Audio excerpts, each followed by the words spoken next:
Time for some in between, guys. Some in betweens. Because I don't want anything to just kind of like magically happen and different things are just done all of a sudden and you don't really get like a step by step thing going on, you know? But that's important to me is to have a channel where people have a good idea of what and how things happened. So I just got done a little bit ago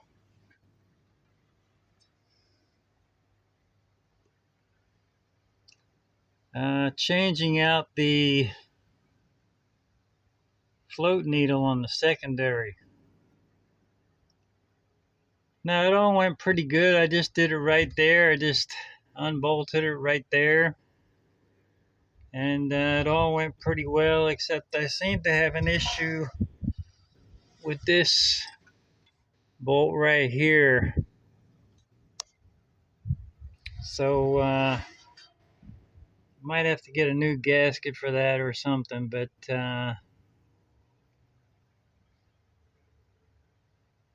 so we'll see what that does next time I fire it up.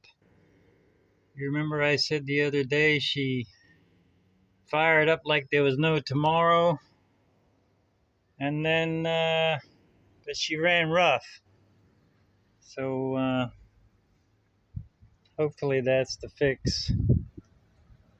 So that took me an hour and a half to do.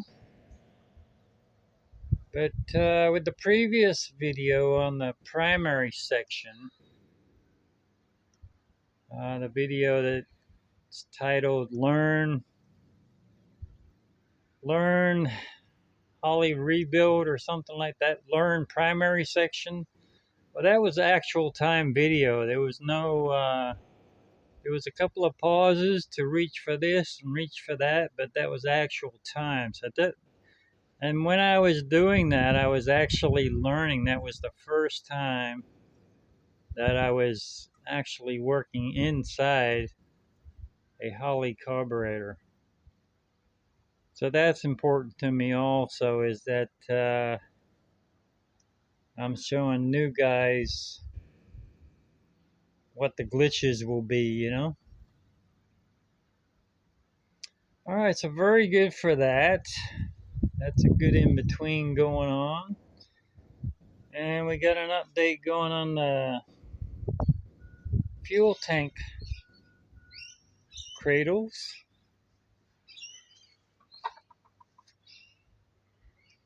I've got them in position, just looking at them. So I've got them all whittled out and shaped now. So the next thing will be to make them look pretty or halfway pretty. You know, fill in all this nonsense with goop. And so we'll do a video when that's actually happening, when I'm gooping them up, or at least one of them, probably the worst one right there. And then the painting I won't bother with because that's just sand with 400. Although there is, we'll get to that when I'm gooping. Sand with 400 and then paint, a couple of coats. Oh, here's the old gasket off the secondary float bowl. I think I got that right. You can see it's cork. I don't know if you remember, if anybody's following along,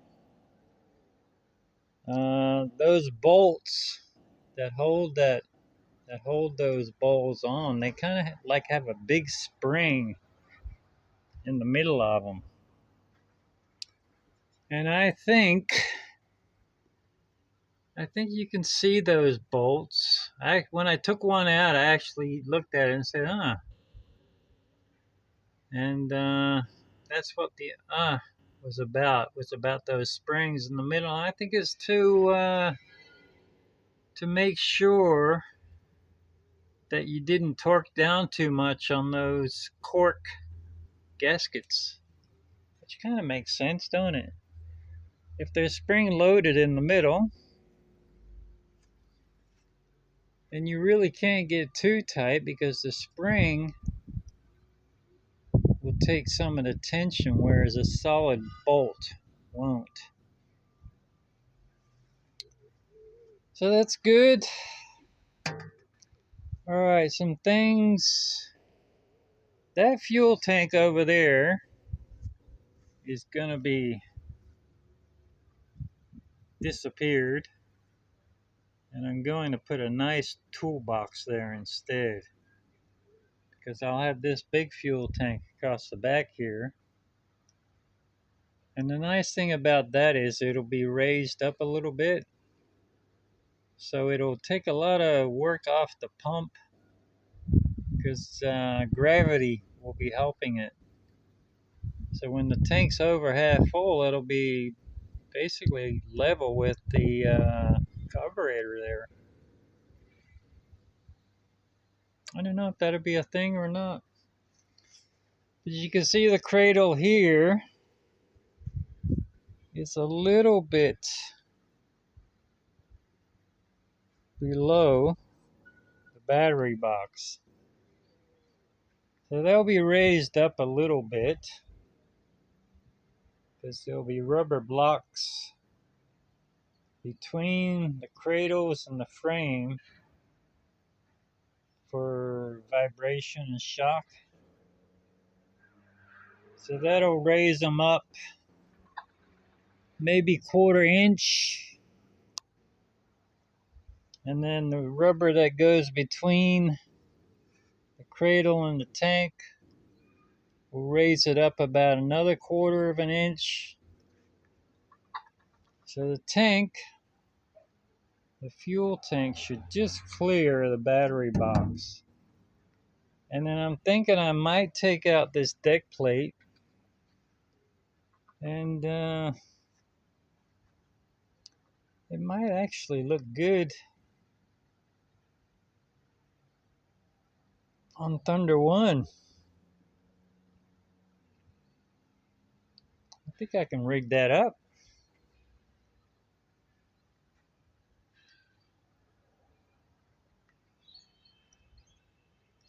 So that's what's happening. That's your update on Thunder 3. So I'm looking forward to another restart, but I better have someone here just to be checking for leaks,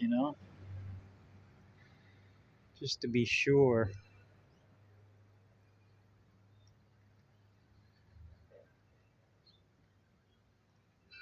Okay, so let's go over and do a quick look at an in-between that's happening with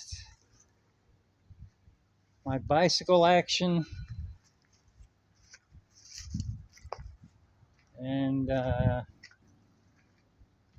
Thunder 1 action.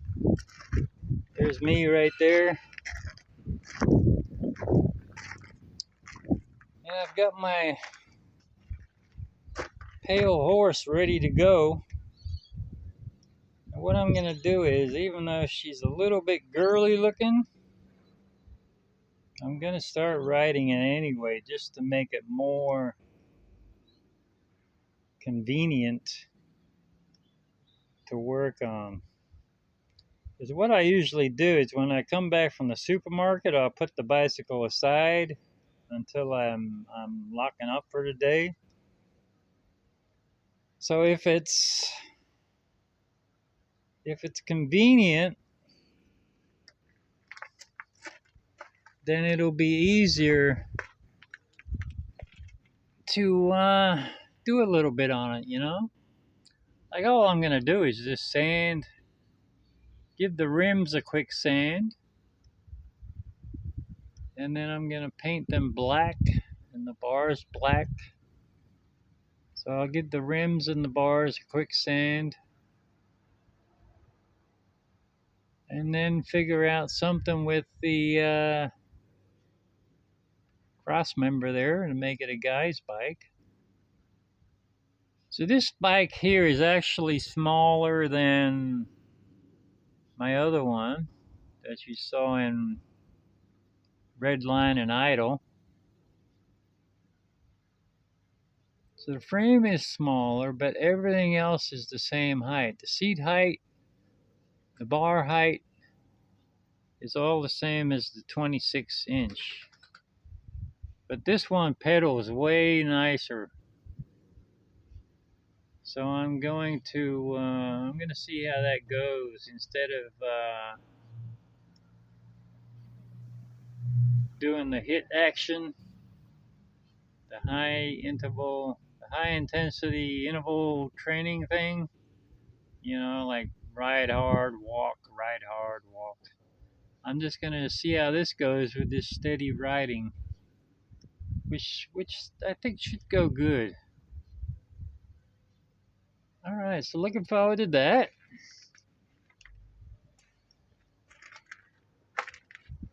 I've already been to the supermarket today, so next time I go to the supermarket, she's nominated. Okay, and let's go over to Thunder 1, and I'll show you the in-between. What's happening with that. So the in-betweens is all the stuff that's like you could be doing your major thing, but there's little things also too, you know? Like I've been working on changing the oil in Thunder 1. So I went to pull off the oil fill cap, and it wouldn't move. And I mean, it was just jammed on there solid. I had to use a oil filter wrench to get it off. And the reason being is it was rusted on there. You can still, I've cleaned this cap up a little bit, but it was rusted on there, solid. Which has got me a little bit wondering. Because look inside here. I mean, look at this first. I'll bring this out in the sunlight. And, gosh, now I can't see a thing. Alright, now I can see. Look how good that gasket is. Now, how the hell... Look, it's good all the way around. Good seal. How the hell did all that water get past that? Because look at this. Inside, the oil fill itself. Try to get you a good shot.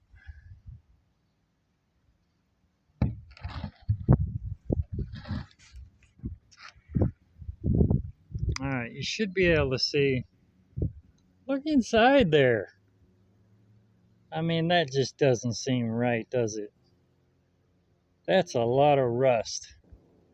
And you can see the edge there. That's where it was rusted onto the cap. So when I saw that, I knew I had to pull it off because there's no way I could clean that out with any of that going down into the crankcase. So I pulled it off, and then I also need to replace this hose, which disconnects this pipe to your pan. Yeah, but that's got me wondering a little bit, guys. I did have a little bit of trouble with those mini storage guys. I don't know what the deal was. First they doubled the rent, then they tripled the rent, and I said, well, I got to get out of here. And yeah, so I'm just wondering. Transmission on Thunder 3 was full of water. This got full of water somehow.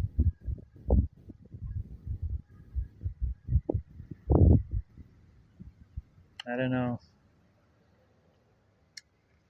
But there's another interesting update coming on Thunder 1 here in a few days. We've got a little experiment going on, and it's pretty interesting. And after I get the oil changed, so I'll get this cleaned up. So this will get the treatment now. It'll be cleaned up, sanded and painted silver, of course. Because the theme of the engine is going to be silver and green. So that'll be done. And the oil changed. And then